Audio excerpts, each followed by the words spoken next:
মেলায় ঘুরতে এসে জীবনের সবচেয়ে ভয় সত্যের মুখোমুখি হলেন এক স্বামী। স্ত্রীকে নিয়ে নয়, বরং প্রেমিকের হাত ধরে মেলার ভিড়ে দেখা মিলল তার। ঘটনাটি ঘটে স্থানীয় এক জনপ্রিয় মেলায়। প্রত্যক্ষদর্শীরা জানান, সন্ধ্যার দিকে হঠাৎ করে এক ব্যক্তি চিৎকার শুরু করেন, কারণ সামনে দাঁড়িয়ে থাকা নারীটি আর কেউ নন, তারই বিবাহিত স্ত্রী। কি আশ্চর্যের বিষয়, স্ত্রীর সঙ্গে ছিলেন এক যুবক, যাকে ঘোড়া আচরণ করতে দেখা যায়। স্বামীর কাছে যেতেই পরিস্থিতি উত্তপ্ত হয়ে ওঠে।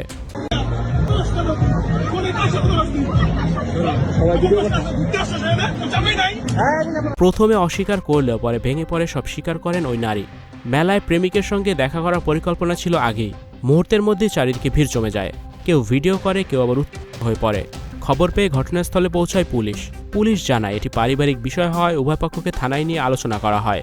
কোনো লিখিত অভিযোগ না থাকায় পরিস্থিতি আপাতত নিয়ন্ত্রণে রাখা হয়েছে। এই ঘটনায় এলাকায় ব্যাপক চাঞ্চল্য সৃষ্টি হয়েছে। সোশ্যাল মিডিয়ায় ছড়িয়ে পড়েছে ভিডিও, নানা মন্তব্যে উত্তাল নেট দুনিয়া।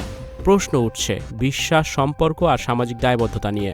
একটি মেলা যেখানে আনন্দের জায়গা হওয়ার কথা, সেখানেই ভেঙে পড়ল একটি সংসার। ঘটনার বিস্তারিত জানতে চোখ রাখুন আমাদের পরবর্তী আপডেটে। Icon focus 24 TV, powered by 4D Fourth Dimension। আমাদের চ্যানেলটি সাবস্ক্রাইব করে আমাদের সাথে থাকুন।